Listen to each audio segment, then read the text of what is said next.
Danke bafowethu, welcome back to Nkuli Soccer. Ngicela ningakhohlwa ukulike ni-subscribe bafowethu. Coach we-Kaizer Chiefs uCedric bekhuluma nemedia laphana, uvule nje ngokuthi i-trip yabo yalaphana e-DRC beyi-tough ngempela, nama-conditions bewa-tough, but uthi ujabule kakhulu ngoba babuye nalama-results lawa ababuye nawo.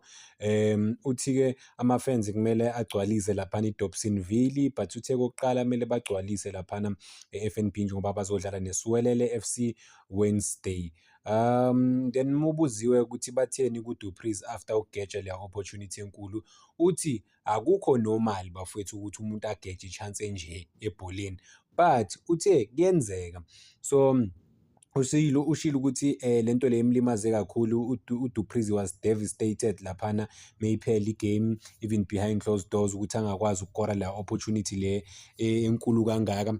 But uthe bona ezi-team, ezi-coach, ezi-Kaizer Chiefs overall bayamsupporta laphana, uDupreez bamsupportile because uDupreez uke wabasiza kakhulu previously, noma ngithi before, against iMamelodi Sundowns. Wakwazi ukushaya igoli labathatha lababeka ku-Nedbank Cup, and then ku-Nedbank Cup finally bakwazi ukushaya ku-Orlando Pirates. So amagama ka-coach la, uthi-ke uDupreez bamsupporta based on what he has done for the team previous seasons or so. So mina into engizibuzayo nokuthi I mean, you have to account ngamaphutha wakho. Obviously-ke kwenzekile, kumele bamsupporte, but-ke I think uKaizer Chiefs kumele babe strong bafethu. Khona ezinye izinto nawe obonayo ukuthi uyasho ama-conditions ukuthi bawa-tough kangakanani, but they could not score. I mean, that's the easiest opportunity in the world ukuthi ayikore, but akakwazanga ukuyikora. But-ke izinto ziyadluliswa bafethu, because we can't take things back overall. And then bambuze ngeletha ka-Coach Nabi, uthi akana-comment laphana ngeletha ka-Coach Nabi.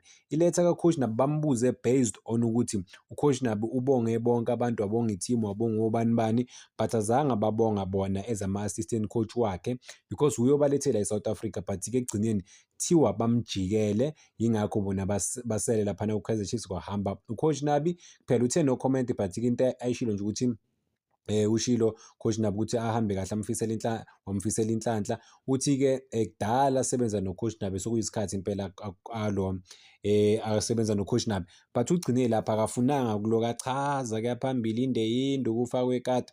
Uyaqhubeka-ke bafethu amagama akhe laphana uCoach Cedric Kaze bafethu. Uthi-ke abaqalanga kahle overall ama-games, better than uyasho ukuthi mana ama-games are difficult overall.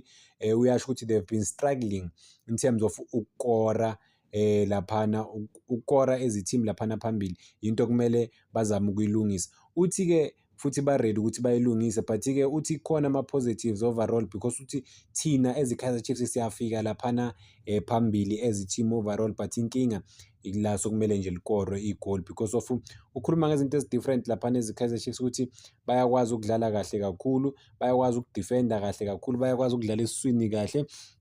But-ke into e-contributor to ama-difficult moments wabo, I think i-final third, in terms of just ukukora, because they are able to make ama-decisions right. Usho kanjalo ucoach.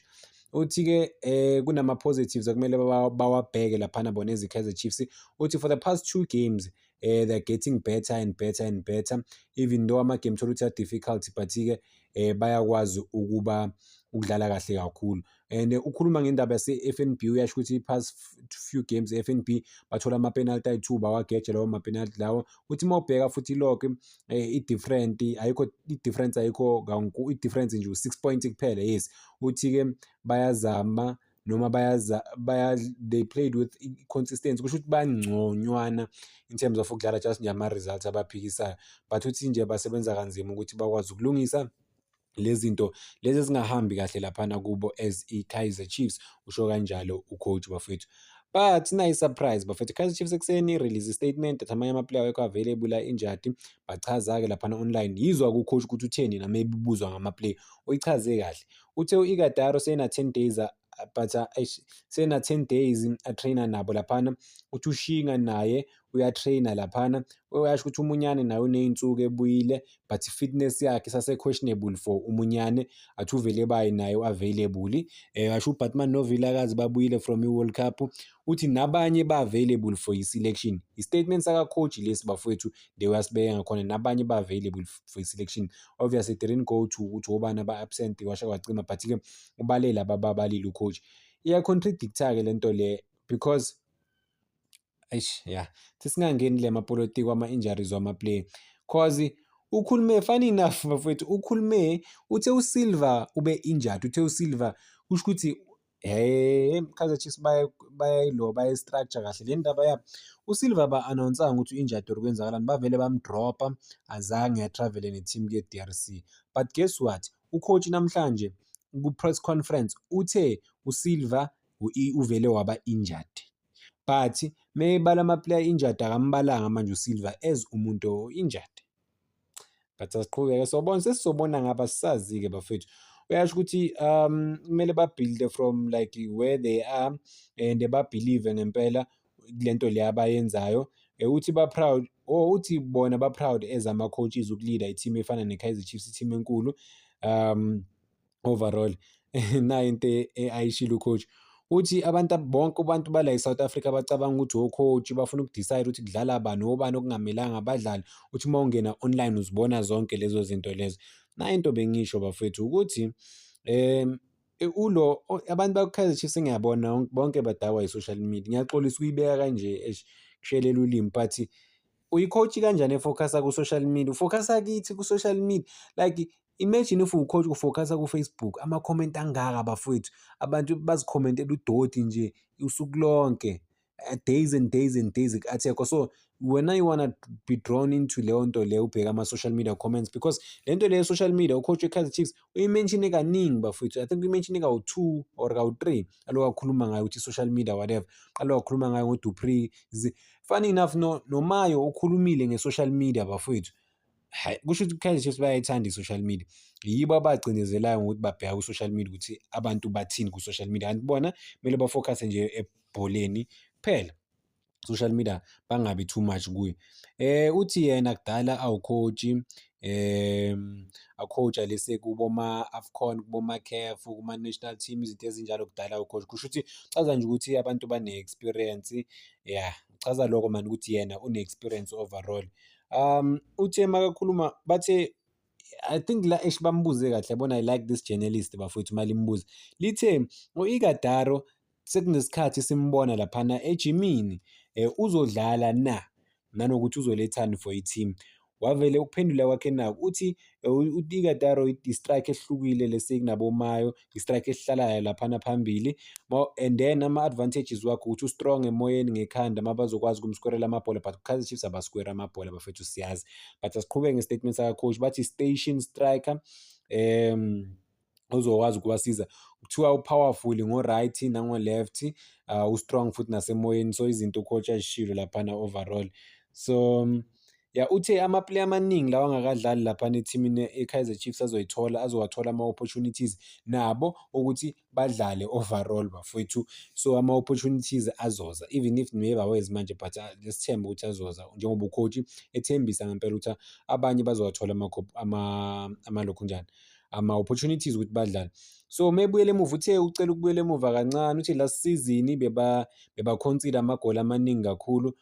Uthi-ke if ukhumbula kahle last season azange ba-concede maybe ama-game awu-4 or awu-5. Uthi but this season into abayenza kahle kakhulu i-foundation, ukuthi bakhe i-foundation laphana emuva ukuthi balokhe up at the back, and then uthi uma ungakorwa ama-defenders uma unga-concede, and then leyo nto leyo ivula le opportunity ukuthi ama-forwards akore. Well, that's not the case-ke. Kaizer Chiefs yes ayikorwa isikhathi esiningi, but akuchazi ukuthi noma kusho ukuthi ama-forwards e-Kaizer Chiefs ayakora at the moment. Siyazi ukuthi kwenzakalani in recent games bafethu, but uthi as long as bangaconcede laphana emuva kuzo-create i-confidence from amanye ama-players around. Uthi i-issue yabo nje ku-Kaizer Chiefs ukukora, okunye nokunye there's no issue ngempela enkulu laphana ku-Kaizer Chiefs overall. Uthi hayi lento ye-social media, nayi lento ye-social media uyiphindile. Uthe ku-Kaizer Chiefs if awukore ukuthi ungena ku-social media bayakubulala, uthole ukuthi babulala i-player and then uthole ukuthi i-player manje i-confidence seyidrobhe kakhulu and then kuthatha isikhathi ukuthi manje i-confidence ye-player iphinde ibuye futhi. But ithi baya-understand ukuthi i-Kaizer Chiefs i-team enkulu, uthi wonke umuntu odlala ku-Kaizer Chiefs kumele athathe lezi izinto serious overall. Kusho ukuthi bayabheka ukuthi le viki leli bafethu libaluleke kakhulu li-crucial because of babuya laphana e-D_R_C and then Wednesday bazodlala neSuwelele la kumele bawine khona and then Sunday nakhona ukuthi kumele bawine. So ama-match nje awu-2 a-important kakhulu for bona laphana as i-Kaizer Chiefs. So I mean sobona ukuthi bazophefoma kanjani, but-ke before ngiyivale indaba yakhe uthe yena as i-African coach ubona ngcono if igama lakhe ubiza ama-Spanish names, angisakhumbuli ukuthi utheni, but uthi as African coach kusho ukuthi noma umuntu omnyama mekuthola umsebenzi wokuba u-coach uqala at disadvantage. Uthi-ke kodwa yena akayithathi i-personal leyo nto leyo because of kuyinto enkulu ukuthi i-Kaizer Chiefs ikwazile ukunika yena i-confidence nanokuthi bamnike i-opportunity ukuthi alide i-team engaka. And then wabuzwa ngo-Happy Mashane noZwane ukuthi u-Happy Mashane noZwane kwenzakalani ngabo, they've been tracking i-progress yabo. Wa-confirm ukuthi Happy Mashane noZwane baye banomonitor, baye babheka laphana, bayazi ukuthi bafuna ukubona ukuthi benza kanjani and uthi bona abafani namanye ama-team la amanye ama-team ukuthi mawadlala ne-team uthole ukuthi ama-players wabo abawalowonile kuthiwa lawo ma-player angadlali. Uthi bona bafuna ukubona u-Happy Mashane noSamkelo Zwane bedlala, bafuna ukubabona be-improve laphana overall. I mean into e-right kakhulu, but imagine if u-Happy Mashane ubulala i-Kaizer Chiefs or uSamkelo Zwane uscore against i-Kaizer Chiefs. That's not a great thing bafethu, sibeni fair. Mebuya laphana e-D_R_C uthi beku-tough kakhulu, bekushisa kakhulu and uthi o-Rev laphana e-Africa abajaji njengaku-P_S_L. Uthi sometimes i-player lakuthekile or likushayise but uthi Rev akajaji. Uthi but-ke into bekumele bayenze bona ama-player uku-slower down i-tempo of the game. They were not supposed to let ama-opposition ukuthi abe excited overall laphana. Yeah, uthi I think ukuthi-ke kumele ba-believe ukuthi bangakora, bangakwazi ngempela ukwenza izinto zenzeke, but uthi ujabule ukuthi bakwazile ukubuya ne-draw. Uthi man possibly ngabe bakwazile ukukora but it was not meant to be, abakwazanga ukukora but-ke babuye ne-draw and then uthi igame izophela ngo-5 laphana eDobsonville. Uchaza ukuthi come 90 minutes iyobe iphelile igame kuyobe kwazi ukuthi i-Kaizer Chiefs iyawina or ayiwini. But-ke sibafisela inhlanhla abafana bafethu njengoba bodlala iSwelele FC and then bazodlala ne-team yase-D_R_C laphana eDobsonville, 24,000 seater overall eDobsonville. Yeah, sobona bafethu ukuthi ama-players odlala nini, but ngisasho if you remember very well, I was vouching for uVelebaya. I kept saying uVelebaya uzodlala kuqala kunawo wonke ama-player because of coach bayabhilivela kuye uVelebaya ukuthi angabalethela izinto ezi-right noma angaba-change-ela izinto laphana ku-Kaizer Chiefs in terms of ama-results and stuff. uVilakazi simzwile ucoach emention uVilakazi, simzwile emention uBatman, so kuyacaca ukuthi yiwo ama-player ambalwa laphana azokwazi ukwenza izinto for i-Kaizer Chiefs. Nanokuthi-ke ucoach if uyakumenshina phela ku-press conference kusho ukuthi uyabhiliva ukuthi possibly nawe ungakwazi uku-add something to the team. Cela ukuyibamba lana bafethu, cela ningakhohlwa uku-like bafethu, ni-subscribe, si-making sure ukuthi le page liyakhula. Danko.